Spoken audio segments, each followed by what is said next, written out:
Hello friends, continuing our series on the beauty of Jesus. Today I want to talk about his joy. So I am sharing from Psalm 45 verse 7. You have loved righteousness and hated wickedness.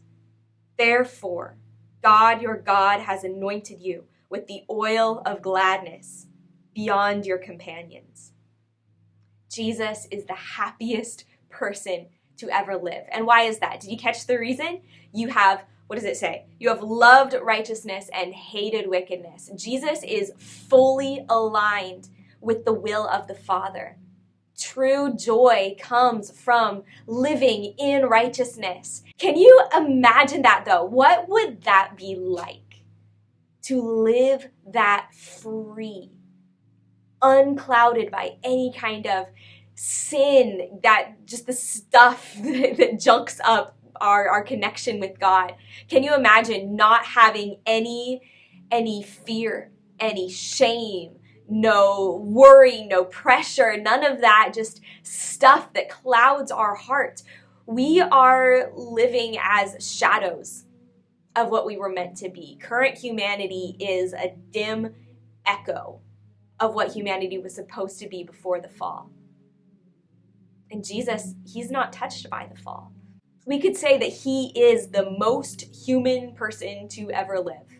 He is more human than all of us because he's the most true expression of what humanity is meant to be. I want to share a passage, a quote from G.K. Chesterton in his book Orthodoxy. He writes about God's joy. Because children have abounding vitality, because they are in spirit fierce and free, therefore they want things repeated and unchanged. They always say, do it again. And the grown-up person does it again until he is nearly dead. For grown-up people are not strong enough to exult in monotony. It is possible that God says every morning, do it again, to the sun, and every evening, do it again, to the moon. It may not be automatic necessity that makes all daisies like. It may be that God makes every daisy separately, but has never got tired of making them. It may be that he has the eternal appetite of infancy. For we have sinned and grown old, and our Father is younger than we. I love that last line so much. We have sinned and grown old, and our Father is younger than we. So Jesus, in his sinlessness, he gets to live in that fullness of joy. And I love that word younger too, because it makes me think of like nearer to the beginning. Jesus is nearer to the original blueprints of humanity, nearer to the Garden of Eden.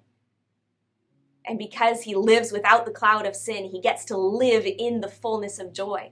The oil of gladness beyond his companions, beyond anyone else. And don't you just like being around happy people? Aren't happy people great? I want to be around a happy Jesus. He is fun to be around. Jesus is beautiful. Amen. One more thing. As we come up on the end of 2020, I want to invite you to share a special gift with my ministry here at the prayer room. I am going into my 5th year of serving full-time at the House of Prayer. We are raising up night and day prayer and worship. This ministry started 15 years ago. We've not missed a day ever since. We're doing 20 hours a day, 5 a.m. to 1 a.m. of live prayer and worship all day, every day. I've been here for 4 years as a worship leader, as a teacher. I'm on our senior leadership team, and I just want to invite you to be part of that if you would feel so led. So thank you so much for watching. God bless you guys.